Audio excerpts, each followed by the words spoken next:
1 Samuel capítulo 8, versículos 6 e 7, diz assim, ó: porém, esta palavra pareceu mal aos olhos de Samuel, quando disseram: dá-nos um rei, para que nos julgue. E Samuel orou ao Senhor.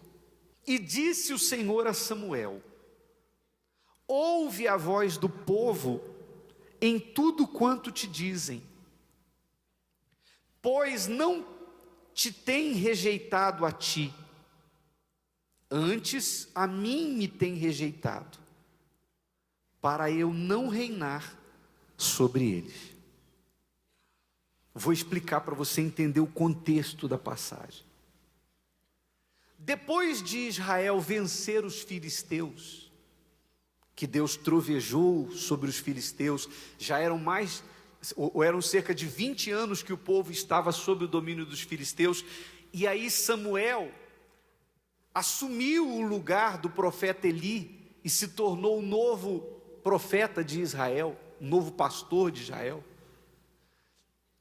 Samuel foi usado por Deus e deu direção à fé do povo, e então Deus deu a vitória sobre os inimigos, o povo ficou livre, o povo se tornou cabeça, o povo ficou bem. Mas você sabe que a história do povo de Israel, ela é uma história de altos e baixos, altos e baixos.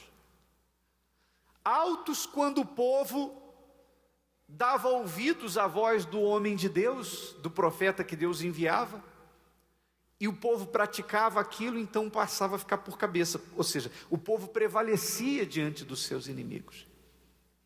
Mas algum tempo depois, sempre acontecia do povo é como se estivesse assim, eles estavam indo numa linha reta, de repente eles iam aos poucos o quê?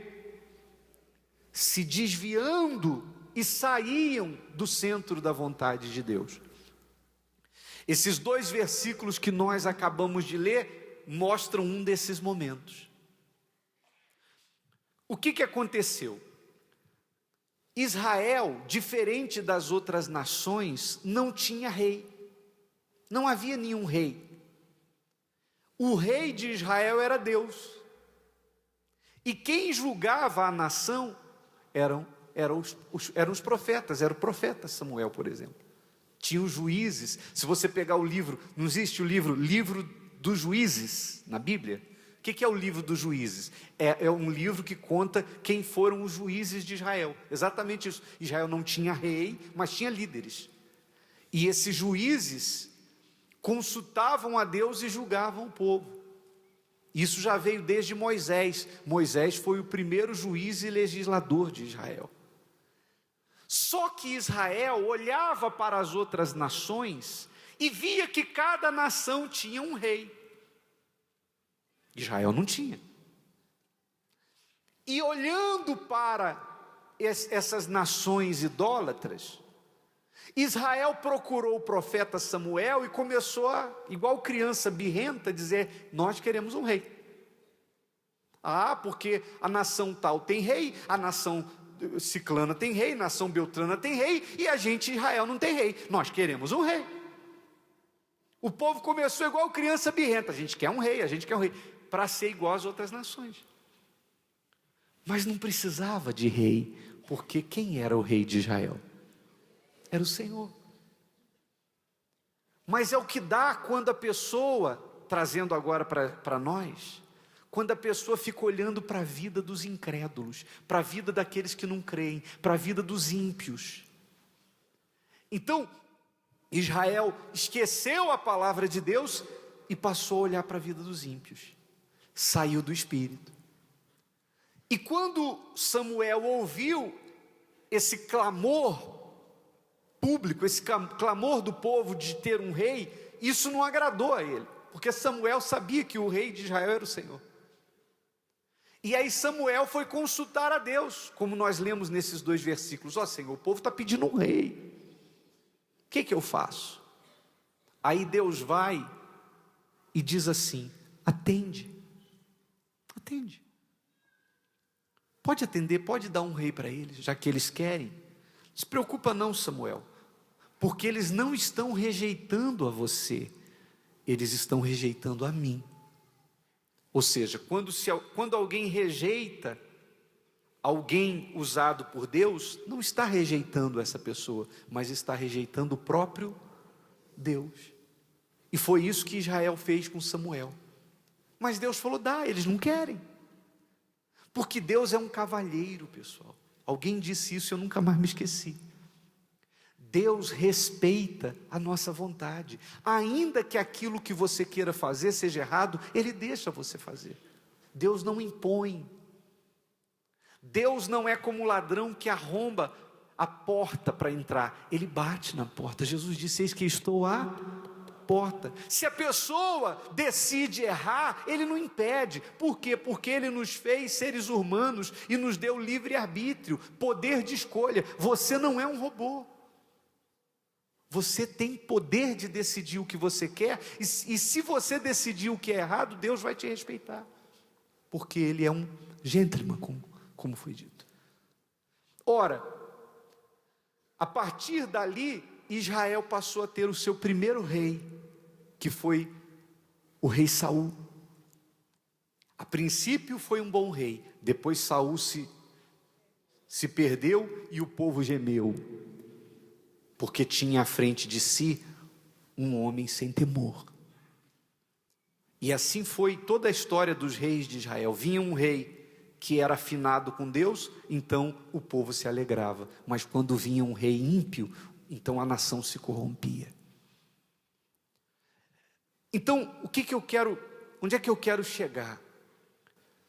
Não adianta você, na sua vida cristã, na sua caminhada rumo à salvação, que eu creio que é o que você busca mais que tudo, mais do que para solucionar problemas, mais do que tudo, do que colocar uma pedra sobre os problemas, como a gente tem falado, eu creio que você, mais do que tudo, está aqui porque você quer a salvação da sua alma, não é isso? Então, o que você precisa para isso? Você precisa permanecer no centro da vontade de Deus até o fim da sua vida. Ao contrário do que acontecia com Israel, que vencia uma batalha, agradecia a Deus, ficava firme, mas daqui a pouquinho se desviava. No caso de Israel, o que fez Israel se desviar? Ficar olhando para as outras nações. E no nosso caso, o que é que pode fazer uma pessoa que hoje está bem, amanhã não estar mais? É ela ficar olhando para o mundo, bebendo da água podre que esse mundo oferece. Se fala muito sobre você ser cheio do Espírito Santo. Mas você sabe o que é ser cheio do Espírito de Deus? Como é que se enche do Espírito de Deus? Às vezes a pessoa acha que é na hora da reunião, quando a gente, por exemplo, daqui a pouco nós vamos ter a oração e o louvor, a busca. Aí a pessoa acha que ela vai levantar as mãos, e aí ela vai sentir alguma coisa, e porque ela sentiu alguma coisa, ela se encheu. Espírito diz respeito a pensamentos. Uma das definições do dicionário para a palavra espírito é parte incorpórea que norteia o ser humano. Seu espírito é a sua mente. Você já deve ter lido Paulo falando nas epístolas que o Espírito Santo é a mente de Deus. Não diz a Bíblia que vós tendes a mente de Cristo? A mente de Cristo é o Espírito Santo. Então, estar cheio do Espírito Santo é estar cheio da mente de Deus. Mente, pensamentos. Então, vamos mais adiante. Estar cheio do Espírito Santo é estar cheio dos pensamentos de Deus. Então, não adianta nada você ou alguém, na hora do louvor, se arrepiar ou sentir alguma coisa, se a cabeça está cheia dos pensamentos lá fora. Por isso, para você permanecer e não se desviar, você tem que estar 24 horas, e não apenas quando está aqui na igreja, 24 horas, você tem que estar pensando nas coisas de Deus. Amém, pessoal? Não tem como você ficar cheio do Espírito Santo se você se envolve pouco com a oração, pouco com a Bíblia, pouco com as coisas de Deus e muito com as coisas desse mundo.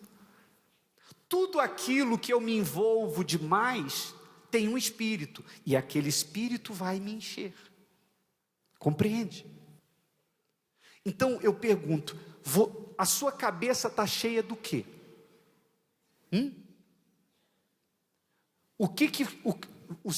A maior parte do seu tempo é consumida pelo quê? Mais para as coisas de Deus ou mais para as coisas deste mundo? O que ocupa mais a sua mente? Porque isso, não adianta você chegar aqui, eu senti isso, senti aquilo. Não tem problema. Quando você tem um encontro com Deus, recebe o Espírito Santo, isso causa uma emoção divina.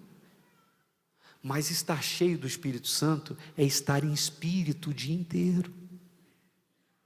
Toda hora você está conectado com Deus. Amém, pessoal? Por exemplo, você ouve mais músicas que falam da fé, ou você ouve mais músicas seculares? O que você ouve mais? Tem gente, por exemplo, que, aliás, é onde entra o jejum de Daniel, é justamente para isso aí, porque a pessoa, no jejum, às vezes a pessoa se enxerga o quão longe ela está das coisas espirituais, e o quão cheia ela está de outras coisas que são fúteis, do espírito desse mundo. Eu lembro quando nós tivemos o primeiro jejum de Daniel na igreja, uma obreira, ela foi dar o testemunho depois, ela falou assim, olha, no primeiro dia de jejum eu peguei o ônibus, estava com o meu celular, o fone de ouvido, indo para o trabalho, e falei assim, agora eu vou ouvir uma música da igreja. Aí ela falou, quando entrou no celular, ela estava em jejum, ela falou, meu Deus, não tem nenhuma. Ela falou, aí é que eu atinei, que no meu celular não tinha uma música que falava de Jesus. Todas as músicas eram seculares. Quem está me entendendo? Faz assim. Aí o que acontece? Quando a gente está aqui na igreja e vai cantar uma música, não é aquela que é novidade não, porque a novidade ninguém conhece. Às vezes nem eu conheço, eu tenho tecladista que conhece. Mas eu falo música antiga, tem gente que chega na igreja e fica... A gente canta, ela não sabe não. Mas quando liga o rádio do som do carro dela... e solta o pagode, o sertanejo, meu amigo, minha amiga, ela canta de trás para frente, de salteado, de cor, sabe o refrão, sabe o começo, sabe o nome do cantor, sabe isso, sabe aquele, isso é fulano e beltrano, isso aqui é não sei o quê. Eu não estou dizendo que seja pecado não, pessoal.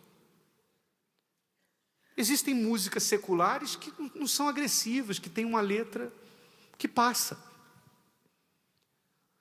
Mas tem muita música, por exemplo, que a letra te joga para baixo.